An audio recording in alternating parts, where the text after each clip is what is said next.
হ্যাঁ,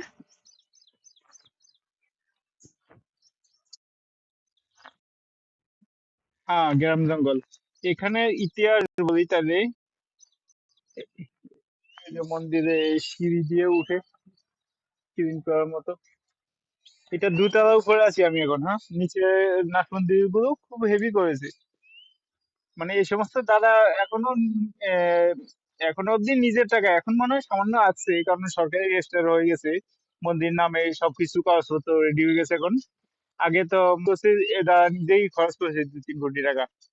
এখন কিছু কিছু সরকারি অনুদানও আছে, আবার সবাই থেকে সাহায্য চায়, যেহেতু জানো একটা মন্দির টন্দির করলে একা সম্ভব না।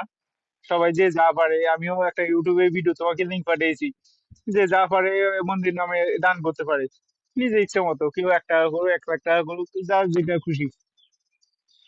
ঠিক আছে। হ্যালো।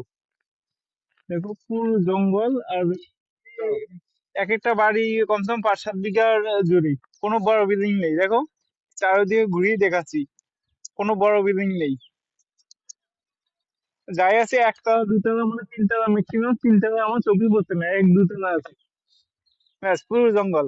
আমি এখন দুতলার উপরেই আছি, দুতলার উপরে এসে কথা বলছি।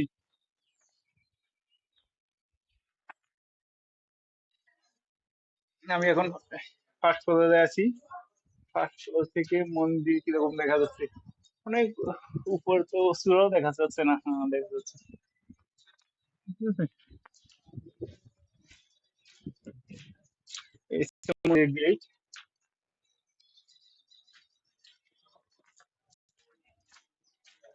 এই রুমে এখন কাজ হচ্ছে, মিস্ত্রি রোজই মিস্ত্রি আসে। রুম গুলো যখন ঠিকঠাক হয়ে যাবে তখন এখানেও একটা ইয়ের মতো খুব সুন্দর লাগবে। ইনি হচ্ছে উত্তমদার বাবা, মানে ওনার ছেলেই মন্দির উদ্যোগ করে মন্দিরটা তৈরি করেছে। মানে উনিও ব্যাগ নিয়েছে, ব্যাগ দিয়ে বৈষ্ণব। ঠিক আছে। আমার বল করে দেখাচ্ছি। হ্যাঁ, এই হচ্ছে গেট। মন্দির পুরো পাথর বসানো মন্দিরটা। হ্যাঁ,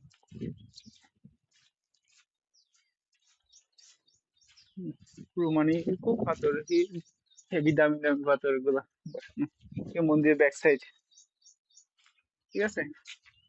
মন্দির মানে প্রদক্ষিণ করার মতো চারি সাইডে সেই জায়গা আছে। সাউথে কিছু জায়গা সাউথ স্টাইল করেছে। আমাদের কলকাতা আবার এই অনেক মন্দির আছে, প্রদক্ষিণ করার মতো পরিস্থিতি নেই, যেহেতু সাউথে প্রত্যেক মন্দিরে প্রদক্ষিণ করার মতো সেই ইয়ে আছে। মন্দিরটা একটু খুলেন, দেখি একটু, আমিও দর্শন করে নি, সকালে এসেছি।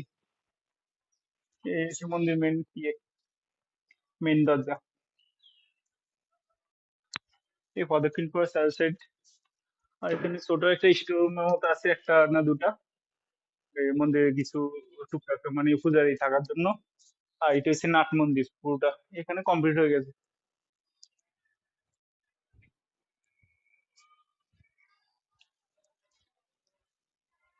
এই হচ্ছে মন্দির ভিতরের সাইডটা, ভিতরে দেখানো যাবে না।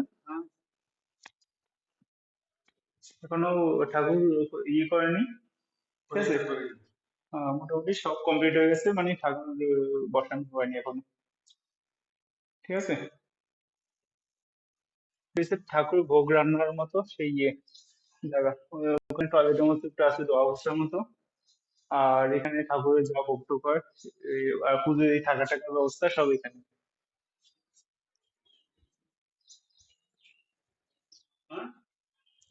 দেখা যাচ্ছে এখনো কিছু কিছু বাকি আছে, যে এখানে ফ্যান বসবে, এখানে লাইট ওই সমস্ত বসবে এখন।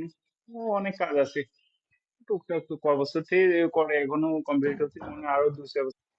এগুলো কি কাজ বলতো, দাঁড়িয়ে আছে। জাউ গাছ না, এই যে মাথা মুন্ডু কাটা, কি গাছ? চন্দন কাঠ, রেড চন্দন। বাড়ির চার সাইডে চন্দন কাঠ, এই যে এই ঝাড়টা দেখো ভালো করে, এই ঝাড়টা চন্দন কাঠ। মন্দির চার সাইডে, ওদের বাড়ির চার সাইডে এই যে ঝাড়গুলো দেখা যাচ্ছে, এই যে এই ঝাড়টা দেখতে পাচ্ছ, এই যে ছোট যেটা একদম টপে, চন্দন কাঠ এটা। ওদের বাড়ির চার সাইডে চন্দন কাঠ।